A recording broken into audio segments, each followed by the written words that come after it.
وهي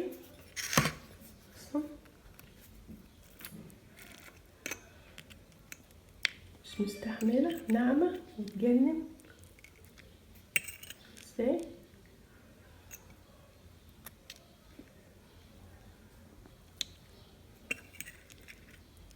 السلام عليكم يا بنات.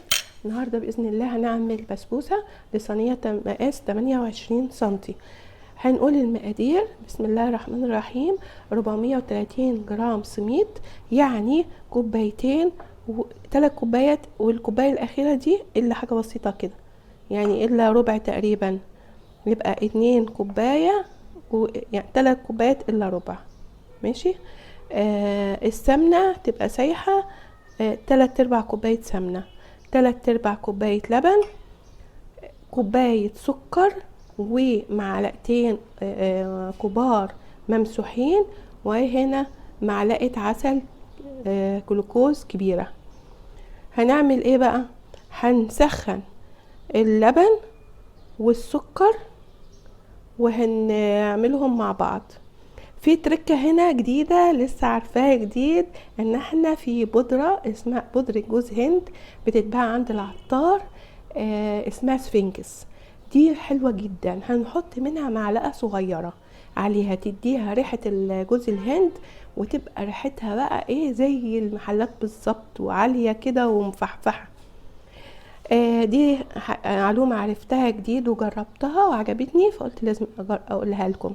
هنعمل ايه؟ هننبس السميد مع السمنة. طبعا السمنة كل ما تكون سمنة حلوة هتبقى نتيجة احسن.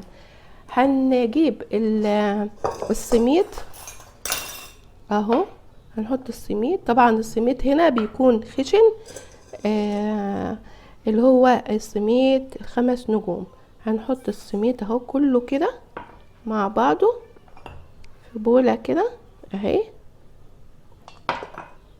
3 كوبايات الا ربع اهو. وبعدين نحط عليها السمنة السايحة كده، وهنبسهم لغاية ما السميد يتشرب كل السمنة. واحنا بقى هنحط ده كده، هنقلبهم مع بعض اهو، هنقلبهم كده اهو ونبسهم كويس لغايه ما الذرات السميد تتغلف بالسمنه وتتشربها. هنقعد نقلبها كده، وطبعا انا هعملها بايدي دلوقتي علشان تتشرب خالص. ده بقى هعمله دلوقتي، بس هنيجي نقول النقطه التانية. العسل الجلوكوز اهو طبعا حطيته هنا، هنحط معاه اللبن كده والسكر، وهنسخنهم على النار او نحطهم في الميكرويف يدفم، ونقلبهم علشان السكر يدوب كويس، وهيبقى الخليط فاتر، يعني دافي شوية مش سخن قوي. ونحط بودرة جوز الهند هوريها لكم دلوقتي. هنحط ده كده اهو على النار عشان يدوبوا ويتجانسوا كويس مع بعض. وهنا اهو بنبسها كده لغايه ما السمنه السميد يتشرب كل السمنه كده. هنعملها كده اهو بايدينا لغايه ما تتشرب. هرجع لكم تاني عشان ما اخدش وقت طويل في الفيديو. وهنا المعلقه اللي هي ممسوحه اهي، المعلقه اللي هي بتاعه الاكل الصغيره، معلقه هحطها اللي هي بتاعه بودره جوز الهند، اسمها سفنكس من عند العطار اهي. هنحطها ونبس بقى كله مع بعضه كده لغايه ما يتجانس وما يبقاش ايه فيه سمنه، يبقى السميد كله اتشرب مع السمنه. هعملها بقى إيه عشان الفيديو ما يبقاش طويل. خلاص بسيت اهو كل السميد شرب السمنه اهو. هنحط بقى الماده السائله اللي هو الخليط اللي احنا عملناه، اللبن وعسل الجلوكوز والسكر. طبعا السكر يكون داب. هنحطه بقى عليه، هنفض ايدي كده وبعدين احطه.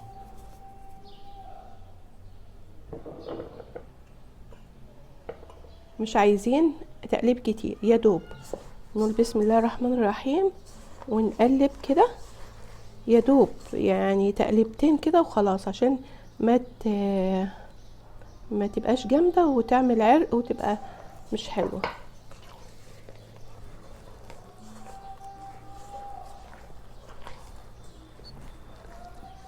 وكده خلاص اهو الخليط اهو، شايفينه؟ بس هنجيب بقى الصينيه ونفرشها ورقه كده اهو، ونحط عليها وندهنها سمنه ونحط فيها الخليط. طبعا انا هنا قطعت الورقه كده شويه، يعني عملت فتحات كده عشان ايه ما تبقاش فيها عازل بينها وبين، يعني الظهر الصينيه البسبوسه من تحت تبقى مستويه كويس. هنا خلاص قلبت خلاص اهو، وجبت الصينيه هنا اهو وعملت فيها شق كده، خطوط كده، علشان لما تبقى الظهر يبقى مستوي، ما يبقاش ايه معوج. طبعا ودي طبعا طريقه الشيف احمد اللي اتعلمناها منه. مقاديره بصراحه كلها مظبوطه فوق الروعه بصراحه. هنعمل ايه دلوقتي؟ نسيت اقول لكم على حاجه. اللي مش هيحط جوز هند بودر، جوز هند اللي هو جوز الهند العادي، يحط معلقتين سميد. واللي هيحط جوز هند يبقى يعني يزود، يعني المقادير اللي انا كاتباها دي من غير الجوز الهند، فاللي هو السميد يقوم مزود. اللي هيعمل، بصوا يعني هقول لكم ازاي. اللي هيعملها بجوز هند هيعمل نفس كمية السميد. اللي هيعمل من غير جوز هند يبقى يزود معلقتين سميد. اوكي، مفهومة كده؟ هنقوم بعد هنا الصينية كده، هنقوم صابين الخليط البسبوسة كده اهو ونسويها. طبعا بصور مش عارفة اعملها اهي.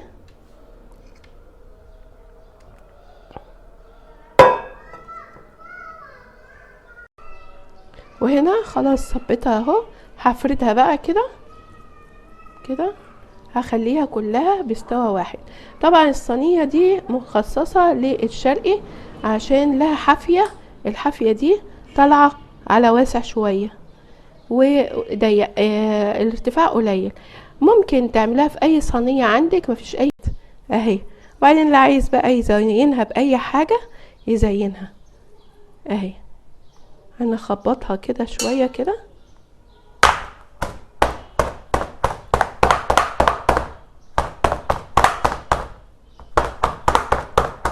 كده بقت تمام اهي زي الفل. هنسخن الفرن على 180 وندخل الصينية على الرف الوسطاني، هتاخد نص ساعة بإذن الله. ونكون الشربات عملناه سخن، كوباية وكوبايتين مية على كوباية ونص سكر، ومعلقة عسل جلوكوز ورشة ملح ليمون عشان نضمن ان هقول تاني السميد لو هتعمليها من غير جوز هند تزودي معلقتين ممسوحين كبيرة، 2 معلقة كبار ممسوحين. لو هتحطي جوز هند يبقى ما تحطيش المعلقتين الكبار الممسوحين. هنا خلاص بعد ما عملت الصينية هنزينها بقى. هنجيب اي حد بقى عايز يحط حاجة يحطها. انا هحط هنا لوز. اللوز ده بقى هنعمله ازاي؟ هنجيب اللوز ونغلي مية ونحط، لما تغلي المية نحط اللوز مفيش 3 دقايق، ونقوم مصفينها، ونقوم نحط عليها مية ساقعة بس. هنيجي نبص نلاقيها القشرة طلعت، ونقشره وبعدين نقسمها 2 ونزين بقى زي ما احنا بنعمل كده. كل واحد بقى حسب ما ذوقه يزين زي ما هو عايز. هكمل وارجع لكم تاني. الصينيه خلاص انا زينتها اهو اهي. خلاص هسخن الفرن على 180 وادخلها، المفروض تاخد نص ساعه، وبعد ما تخرج اعمل لها الشربات يكون سخن. كوبايه ونص سكر على كوبايتين ميه. بعد ما طلعت من الفرن هنحط بقى الشربات، نسقيها الشربات ونسقيها مرة واحدة كده ونسيبها 10 دقايق تشرب الشربات، والباقي نصفيه.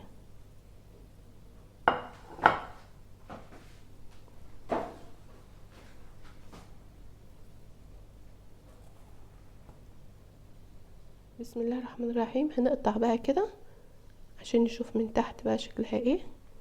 هي نعم هي سخنة، المفروض كنت سبتها لما تبرد، طبعا ايه ما سبتهاش تبرد.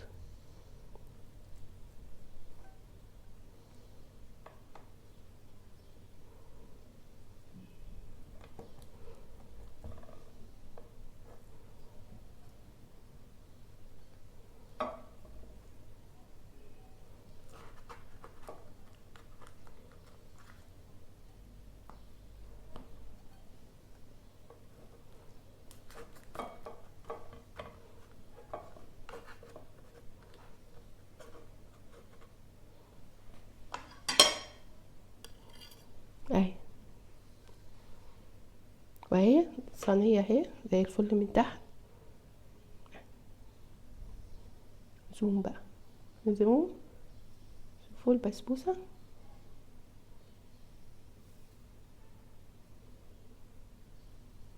لو عجبتك الفيديو تنسيش لايك واشتراك في القناة والسلام عليكم.